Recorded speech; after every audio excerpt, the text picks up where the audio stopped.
Chuck Noland was a man who lived by the clock. Working as a systems analyst for FedEx, his life revolved around time zones, deadlines, and efficiency.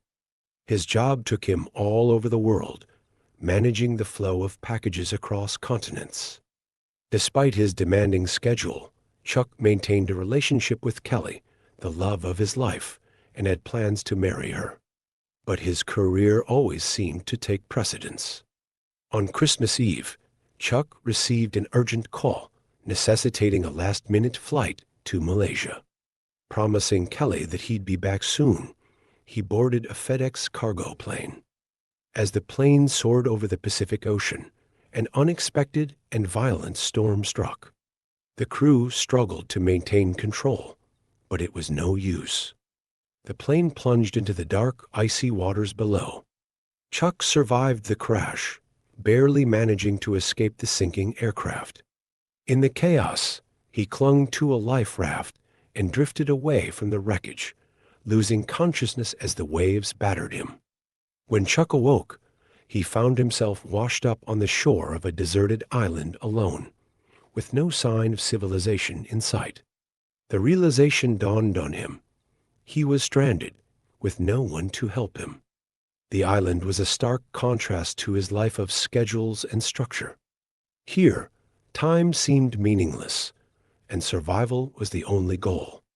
Chuck quickly assessed his situation. The island was small and isolated, surrounded by the vast ocean.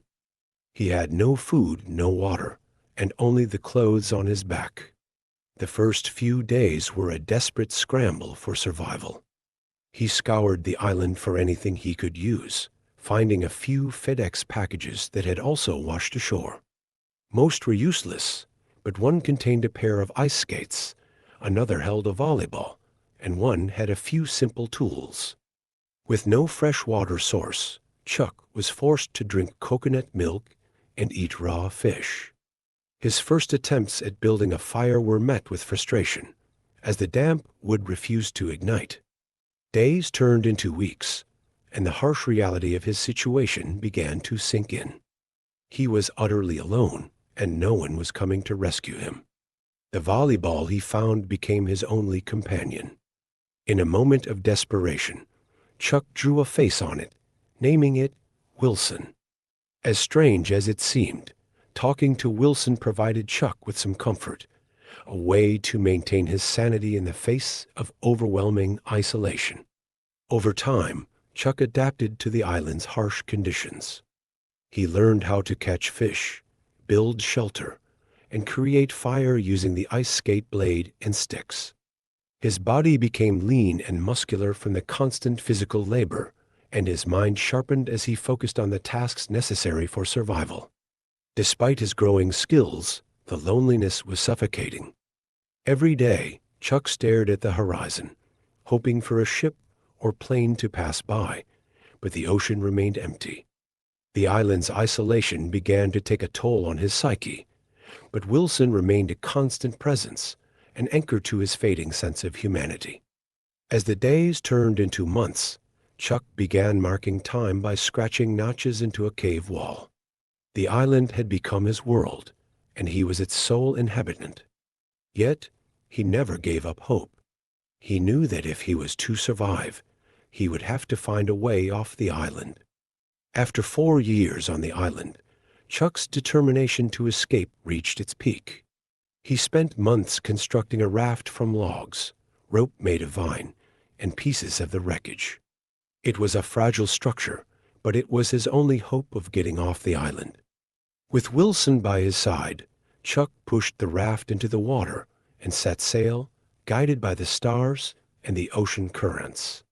The journey was perilous, with storms, sharks, and dehydration threatening to destroy his last chance at freedom.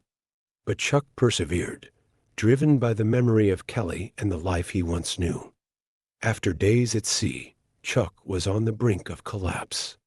His body was weak, and he had lost all sense of direction. But fate intervened when a passing cargo ship spotted his makeshift raft. Chuck was rescued barely alive, but finally free from the island's grip. Back in civilization, Chuck struggled to adjust to a world that had moved on without him. Everything had changed in his absence. Kelly, believing him dead, had married another man and started a family. The life Chuck had once known was gone, and he felt like a stranger in his own world. Despite the heartbreak, Chuck found solace in his survival. He had been tested in the most extreme conditions and had emerged stronger. He realized that life was not about schedules or deadlines, but about the connections we make and the resilience of the human spirit. In the end, Chuck Noland, the man who once lived by the clock, had learned to appreciate the moments that truly mattered. His time on the island had changed him, giving him a new perspective on life, one where every moment was a gift to be cherished.